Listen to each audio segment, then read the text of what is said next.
बताएं कि तूफान से कराची और सिंध की पूरी साहिली पट्टी मुतासर होने का खदशा है। हुकूमत ने अपना होमवर्क मुकम्मल कर लिया।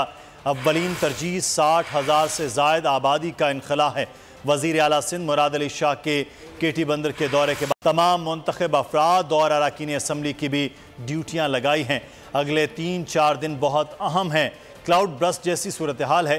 कराची में आधे घंटे में 60 मिलीमीटर बारिश की पेशगोई है। इस दौरान शहरी सफ़र न करें, जहां हो वहीं रुक जाएं। कराची में 70 इंतहाई ख़तरनाक इमारतों से लोगों को निकाला जाएगा। 14 जून से तामीरात रोक दी जाएं।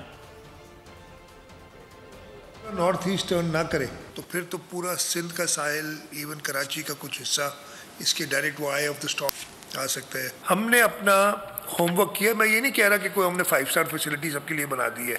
मैंने अपने जो MPAs हैं बदीन, ठट्टा और सिजावल के, इन तीनों डिस्ट्रिक्ट के MPAs को कहा है कि आपको बजट सेशन में अगले 2 दिन आने की ज़रूरत नहीं है।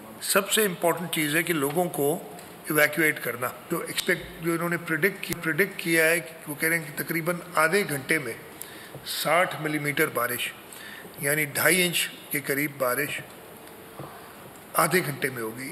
ये एक क्लाउड बर्स्ट वाला सिस्टम होगा।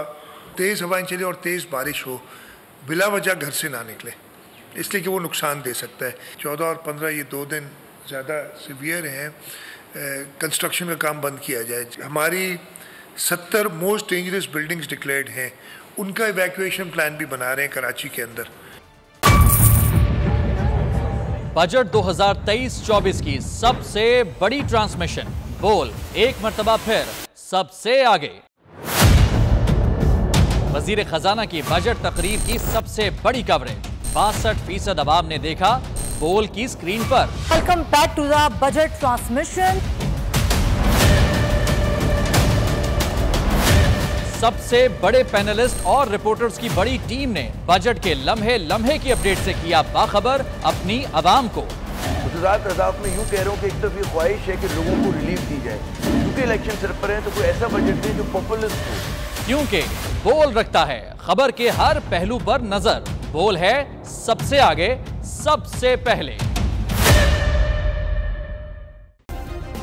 सब्सक्राइब करें और बेल दबाएं ताकि कोई खबर रह न जाए।